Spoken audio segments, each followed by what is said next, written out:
এই ফ্যাসিবাদের বিরুদ্ধে একটি পোস্ট করার কারণে তারা যুগের পর যুগ কারাবন্দী করে রেখেছে নিরীহ মাজলুম মানুষদেরকে। আসসালামু আলাইকুম রহমতুল্লাহ। প্রিয় দর্শক, গত 15 বছর ধরে আওয়ামী লীগ ফ্যাসিবাদের আমলে ডিজিটাল নিরাপত্তা আইন এবং বিভিন্ন কারণে ইসলামপন্থীদের কিন্তু অনেককে জেলে যেতে হয়েছে। তারা এখনও কিন্তু মুক্তি পায়নি।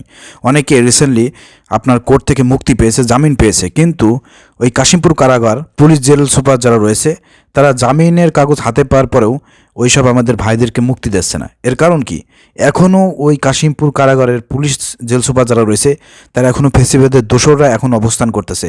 এই অন্তর্বর্তীকালীন সরকার এবং এই ছাত্রদের বৈষম্যহীন ছাত্রদের এই যে সরকার আছে এরা কি করতেছে আমি বুঝলাম না। প্রিয় দর্শক, আমাদের ভাইদেরকে এখনও মুক্তি দেওয়া হচ্ছে না। কেন দেওয়া হচ্ছে না? আসলে এরা টাকা পয়সা খাওয়ার জন্যই প্রিয় দর্শক এই কাজগুলো করতে, জামিনের কাগজ হাতে পাওয়ার পরেও তারা আমাদের ভাইদেরকে মুক্তি দিচ্ছে না। প্রিয় দর্শক, আজকে একটা ভিডিওতে আমি দেখলাম যে আমাদের কিছু মুসলমান ভাইয়েরা এবং দাড়িটুপি জুব্বা পরা ব্যক্তিরা সেই কারাগারের ফটকের সামনে গিয়েছেন এবং কাশিমপুর কারাগারকে তারা অবরুদ্ধ করেছেন। তাদের গেটের সামনে তারা অবস্থান করেছেন।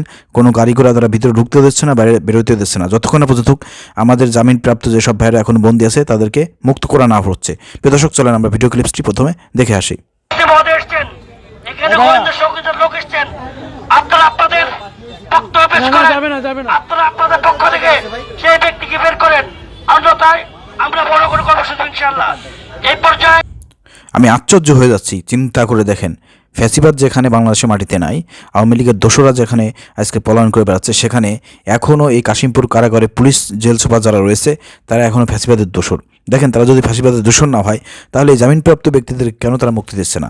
তারা আসলে মুক্তি না দিয়ে পরিবারের সাথে যোগাযোগ করে কিছু টাকা পয়সা খাওয়ার জন্য এই ধান্দায় তারা আজকে ব্যস্ত রয়েছে। এই কারণে কোর্ট থেকে জামিন আদেশ দিয়েছে, এরপরও তারা তাদেরকে ছাড়তেছে না। এই জন্যই কিন্তু আজকে বাধ্য হয়ে আমাদের এখানে মুসলমান ভাইরা এই কাশিমপুর কারাগারের গেটের সামনে তারা অবস্থান নিয়েছে। অন্তর্বর্তীকালীন সরকারকে বলতে চাই, এখনও এই পুলিশ প্রশাসনের মধ্যে থেকে আওয়ামী লীগের দোসরদেরকে, ফ্যাসিবাদের দোসরদেরকে আপনারা এখন উৎখাত করতে পারেন নাই, বহিষ্কার করতে পারেন নাই। এরাই কিন্তু একসময় আপনাদের সর্বনাশ করবে। অপেক্ষা করেন। এই যে ছাত্ররা সমন্বয়ক যারা আছেন, আপনারা যে এইসব ব্যাপারে কোনো কথা বলতেছেন না, ফ্যাসিবাদের দোসরদেরকে পুলিশ প্রশাসনের মধ্যে থেকে বহিষ্কার থেকে শুরু করে তাদেরকে গ্রেপ্তার করে আইনের আওতায়নের ব্যাপার আপনারা যে শীতলতা দেখাচ্ছেন, এটা কিন্তু আপনাদেরকে ফাঁসির দড়ির কাছে কিন্তু আপনাদেরকে নিয়ে যাবে। তখন কিন্তু হায়তাশ করে কিছু করতে পারবেন না। তখন কিন্তু ডক্টর ইউনূসকে খুঁজে পাবেন না, সে কিন্তু বিদেশে পালায়ন করবে। তো আমি বলতে চাই, এখনও এই যেসব দোসররা বসে আছে বিভিন্ন জায়গায়, এদেরকে পরিবর্তন করুন। এই যে এই অভিযোগগুলো আমলে এনে প্রত্যেকটা নিউজ মিডিয়ার উচিত এখানে নিউজ করা।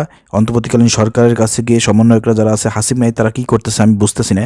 তারা দেখি যে আপনার ওই যে আপনার খাল খনন করে, পুকুর পরিষ্কার করে, সেখানে এই সমন্বয়ক এক মহিলা, সুন্দরী মহিলা আছে, যে সুন্দরী কোঠায় আপনার পাইছে, উপদেষ্টা হয়েছে, তার সঙ্গে গিয়ে আপনার লাল গালিচাই একেবারে পুকুরের মধ্যে নেমে গেছে। সেই বেকুর সামনে একবারে লাল গালিচা চলে গেছে। সেই লাল গালিচাই তারা গিয়ে সেখানে আপনার পুকুরের খাল খনন করতেছে।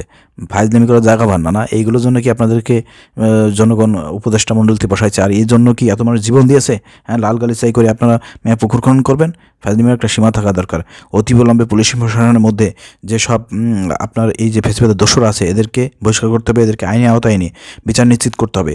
নাহলে কিন্তু এই অন্তর্বর্তীকালীন সরকার ব্যর্থতায় পরিণত হবে এবং জনগণের যে ভোগান্তি, সেই ভোগান্তি রয়ে যাবে। এবং বৈষম্যহীন যে বাংলাদেশ গড়তে চাই, এত মানুষ যে শহীদ হয়েছে, জীবন দিয়েছে, তাদের জীবনও কিন্তু ব্যথা হয়ে যাবে। অতএব এই শহীদদের রক্ত যারা ব্যথা করতেছেন, আপনাদেরকে একসময় চরম মূল্য দিতে হবে।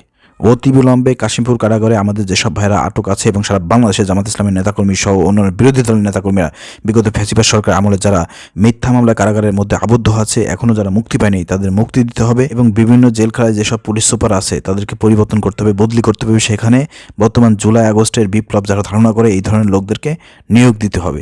আশা করি বুঝতে পারছেন। ভিডিও শেয়ার করে দেবেন। আসসালামু আলাইকুম রহমতুল্লাহ।